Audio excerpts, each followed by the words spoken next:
Hello, I'm Stephen Engle. Welcome to this Bloomberg television special, a conversation with Carrie Lam, whose tumultuous single term as Hong Kong leader has come to an end. Her 5 years as Hong Kong chief executive were marred by mass street protests, largely targeting her, and a perception that Beijing was tightening its grip over this international city of 7.5 million. What followed was a clampdown on dissent. The imposition of a Chinese national security law did calm the violence, but it also led to the arrest of hundreds of pro-democracy supporters, and later, a total revamp of the electoral process to ensure only China patriots could serve as lawmakers. But her undoing may have been her pandemic response, which saw the healthcare system here overrun and more than 9,000 people, mostly the elderly and unvaccinated, dead.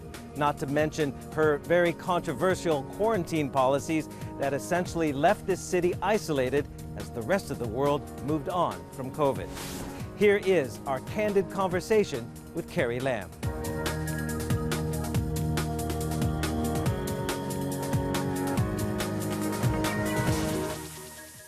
Madam Chief Executive, thank you so much for your time and having us here in your offices here in Hong Kong. It's a pleasure. Thank you so much.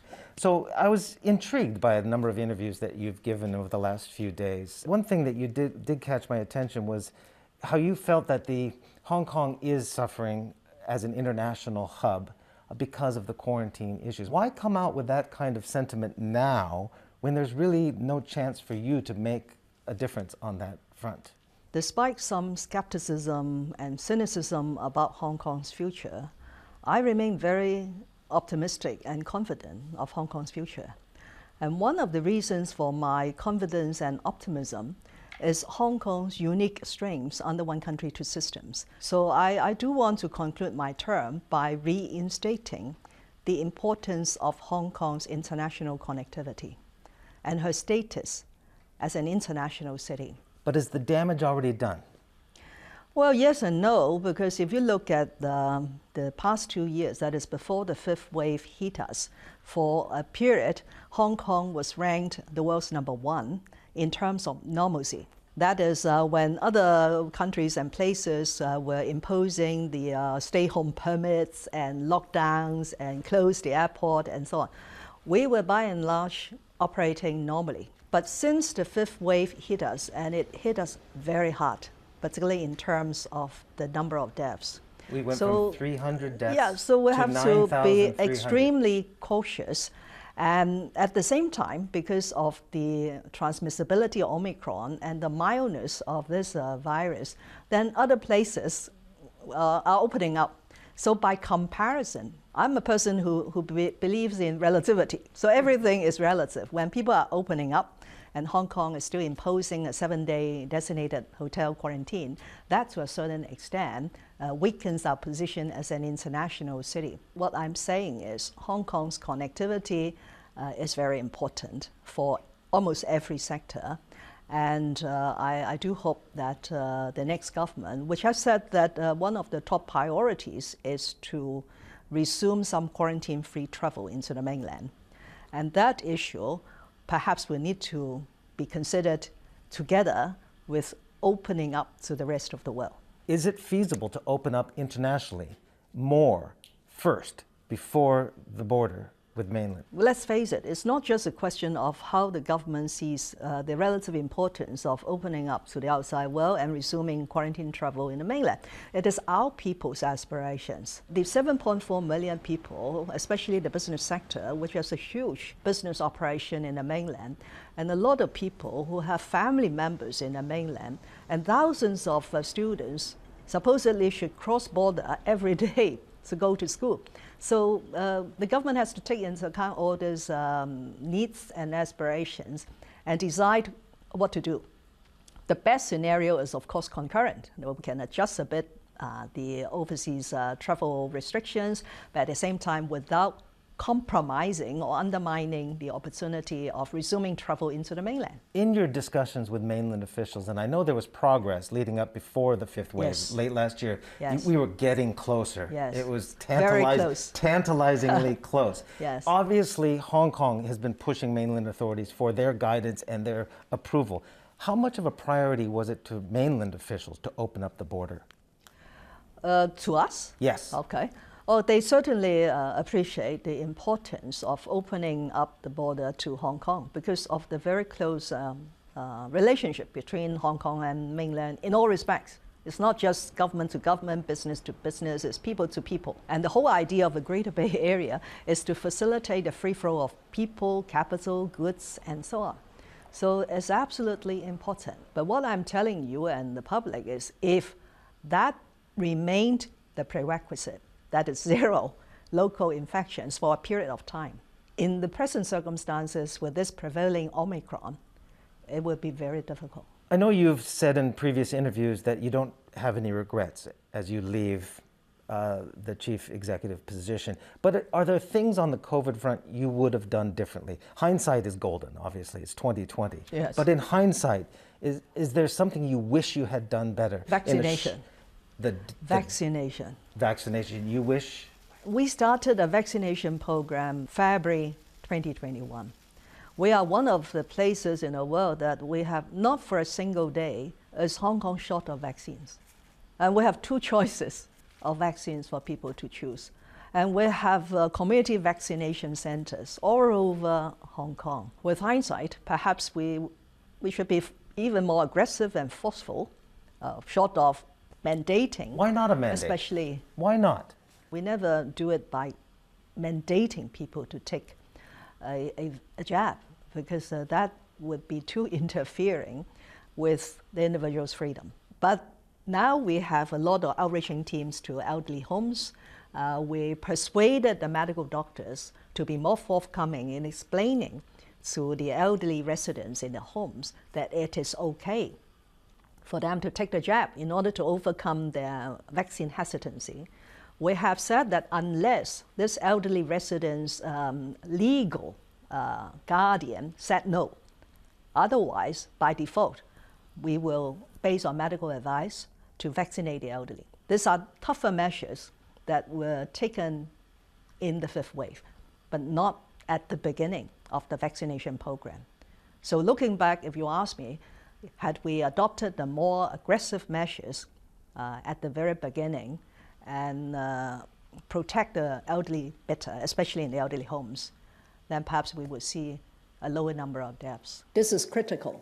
We probably have not seen the peak of this wave. Can you take me back to February 22nd, I believe is when you came out and announced to the people of Hong Kong that they would likely have to face 3 COVID tests over the next month, and that those who test positive would be put into isolation centers. There were cases of parents being separated from the children. And then all of a sudden, you disappeared from public view for at least a couple of weeks. We came back and there was no lockdown, there was no mass testing. What happened during that period where the city was faced with a potential lockdown, mass testing, and 70,000 people that month, 70,000 people the following month left? People freaked out. No, but Stephen, I know you don't have regrets about policy, but clearly it could have been communicated better. We are facing an unprecedented public health crisis. I don't think any leader in any government have a firm and clear work plan that is cast in stone. Public governance is about taking decisions, and sometimes tough decisions, in light of the changing circumstances. And changing circumstances is not an exact science. As I have said, in making all these difficult decisions in the last 2.5 years over COVID-19, I always have to strike the balance amongst the 3 key factors. One is public health, because it's life and death, okay? And I have a lot of experts telling me advice, and their advice is not entirely the same. No, I'm sure you pick up that. That's a problem, isn't it? Yeah. And the second is, of course, the economic needs of Hong Kong. And thirdly is the people's tolerance. And if you look around, why many of the, or almost all of the other governments have opened up, I think they now realize that they could no longer tolerate the sort of isolation because of economic development needs, and that people are fatigued. Hong Kong people generally are much better, if you ask me. They're very disciplined, even up to this day. When Omicron is very mild, they still wear their masks whenever they go out, or even in other places. But still, making a decision on that sort of complicated interaction of several factors is not an easy one. And I do not shy away from making decisions. And I do not shy away from telling the people. And so difficult decisions have to be made, especially in light of Hong Kong's unique circumstances.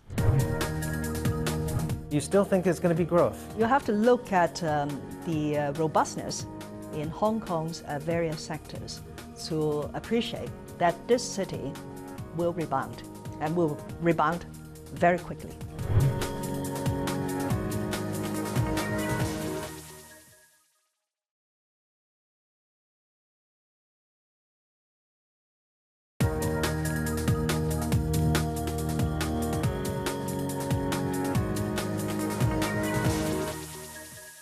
How is the economy going to recover?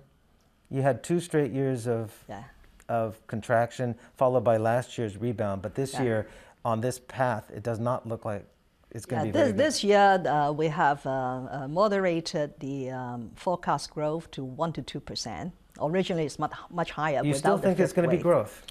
Where are you going to get that? The borders are closed. No, you just look at the retail, the trade, and the business. But the financial side is affected by the global geopolitical situation. So the IPO has come down, but at the same time, other things are doing well. For example, our green finance is doing extremely well. 2021, we have in Hong Kong issued $56.6 billion sustainable and green debt, which is 4 times more than the preceding year, 2020. So you have to look at the robustness in Hong Kong's various sectors to appreciate that this city will rebound, and will rebound very quickly.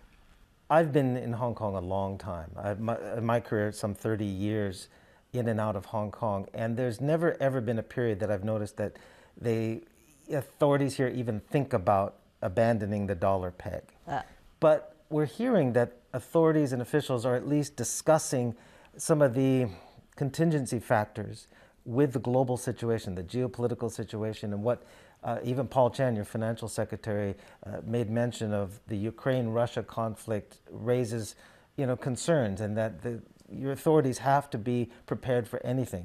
Eddie Yu at the HKMA talked about geopolitics and capital flows are going to be the biggest challenges to Hong Kong going forward. Is there any escalation of talk of contingency plans on the dollar peg if these concerns, geopolitical concerns, and U.S. so-called weaponization of the dollar escalate? No, my personal view is there is no basis and no need to change the linking exchange rate system. It has served Hong Kong well and will continue to serve Hong Kong well. The reason why we have to make such a robust response is there's always speculations and rumors who try to exploit any uncertainty in order to sort of make profit or undermine Hong Kong's stability. But I think this one thing is very, very important, because when all over the world things are very fluid and even a bit chaotic, the certainty of Hong Kong's monetary system is important not only to Hong Kong, but to our country. Do you see signs that the United States is weaponizing the dollar, or that there could be threats if there are further sanctions against Hong Kong, threats to Hong Kong's access to the SWIFT system, like we've seen in Russia and the like? Well, some overseas governments are totally unpredictable, so I could not comment on that, and sometimes they are totally irrational. Up till this moment, I don't understand why, being a Hong Kong SAR government official defending national security of the People's Republic of China, should be sanctioned by the US government. I just don't understand, except trying to bully and intimidate us for defending our own country. Are you still paid in cash, or have you had your banking situation remedied? I'm telling you, the one thing is I've not been spending money in the last 2 years without a credit card, but I can survive. I can survive. How about after you step down? You will obviously be paid a pension. Yes. Will that be paid in cash? Probably. I have only a very modest pension. Yes, it's a very modest pension because I left the government too early. Yes, because as a politically appointed official 15 years ago, I was no longer paid pension based on a civil servant's length of service. But never mind, as I have been saying, I have no property in Hong Kong, very little assets, but I enjoy serving the people of Hong Kong, and I'm sure I will enjoy my retirement. Would you apply or find a way to apply to the United States to get off the sanctions list? Definitely no. No? Why not? Definitely no. Why should I'm not keen to go to the United States. I have no assets in the United States. If my family members have been hurt, they have already been hurt, and they stand by me. So why should we go to apply for any relaxation of sanctions? I hope one day the U.S. authorities will realize that they have done something wrong, that they should rectify their own mistake. Given that your term coincided with probably the most turmoil Hong Kong has ever seen these last 3 of the 5 years, I want to give you the final word. Is there anything you would like to apologize for to the Hong Kong people?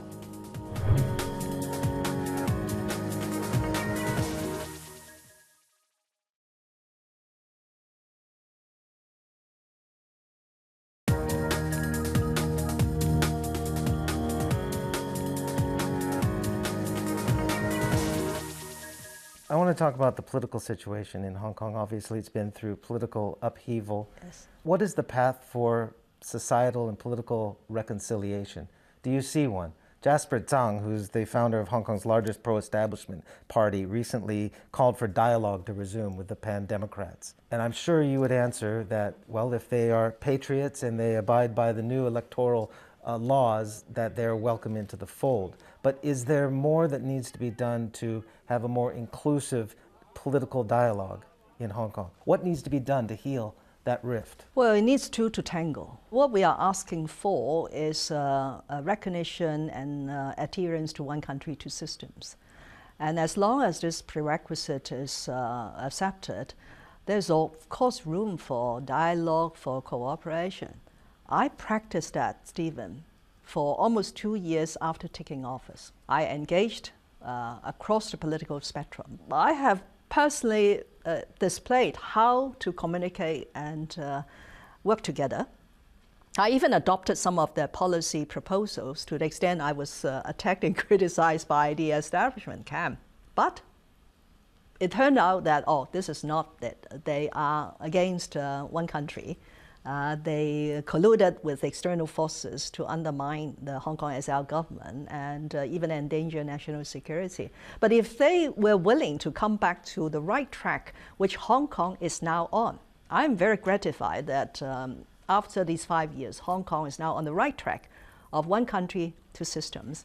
Then there's always room. I'm sure every government official in the next government, in the next government, want a more inclusive society, want Hong Kong to be politically diverse, but don't deviate from the one country concept. When are we going to get proof of this foreign interference, though? I've heard this a lot. And I don't represent any foreign government, but I'm just curious because I've heard government officials and yourself talk about, well, in Mandarin, it's 外国势力, foreign powers, and that's the boogeyman. Yes. Well, we're an international city. We're used to being international. Yes. So you said now, I think it was about a year ago, now's not the time to talk about the evidence or the proof. That will come out in the courts. But under the national security law, some of these court proceedings can be closed without juries or even on the mainland. So are we ever going to get this evidence of 外国势力 on the streets of Hong Kong that have impacted this city so much? No, since the enactment of national security law, I was put on this very honored position to be the chairman of the National Security Committee. And I do learn a lot from my position as a chairman of National Security Committee. And there are things that we could not prematurely disclose when we are still investigating or doing other things. But eventually, one has to appreciate, I don't think this has been understood and appreciated enough. The enactment of a national security law, especially on the implementation of this piece of national legislation, by itself is already a vote of confidence in one country, two systems. Because the entire legal provisions empower the Hong Kong authorities to implement. Investigations are done by the Hong Kong police force. Prosecutions are initiated by the Hong Kong SAR government lawyers in the Department of Justice, and ultimately, the cases are tried in the Hong Kong courts. And the Hong Kong courts, under the Basic Law, enjoy judicial independence, including the participation of the overseas distinguished judges. My priority will be to heal the divide and to ease the frustrations and to unite our society. Do you wish you had gone and sat down, though? You did come in as chief executive on a conciliatory tone. Yeah. Hong Kong was in the throes of the umbrella movement, and you did want to make overtures. Do you wish, and this is a question I've always had, wish you could have sat down with the kids or whomever was protesting and explained to them Article 18, Annex 3 in the Basic Law, which I've read countless times, and it clearly states if national security is threatened, if the emergency situation, the National People's Congress Standing Committee could do exactly what they did, and that is implement the national security law. But even in the months before that, in January of 2020, you said there's absolutely no truth to the rumors that Beijing is tightening its fist. I still believe, and I still would say that it's not tightening the grip as presented by some Western media. It is exercising legitimate overall jurisdiction over Hong Kong under one country, two systems. Hong Kong is part of the People's Republic of China, enjoying a high degree of autonomy. But when you talk about kids and understanding of the Basic Law, this is one area that after reunification, we have not done well.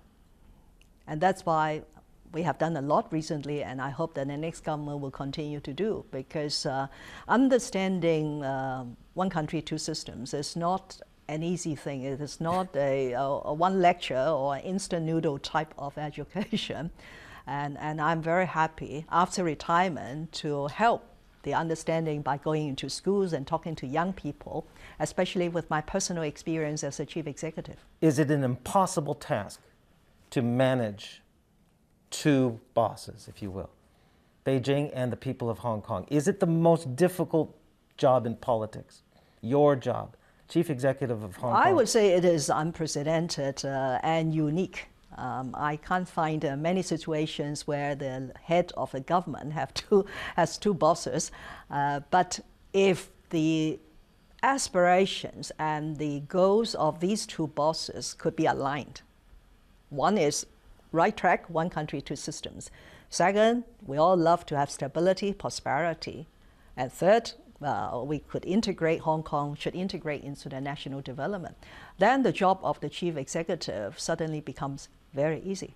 Given that your term coincided with probably the most turmoil Hong Kong has ever seen, these last 3 of the 5 years, I want to give you the final word.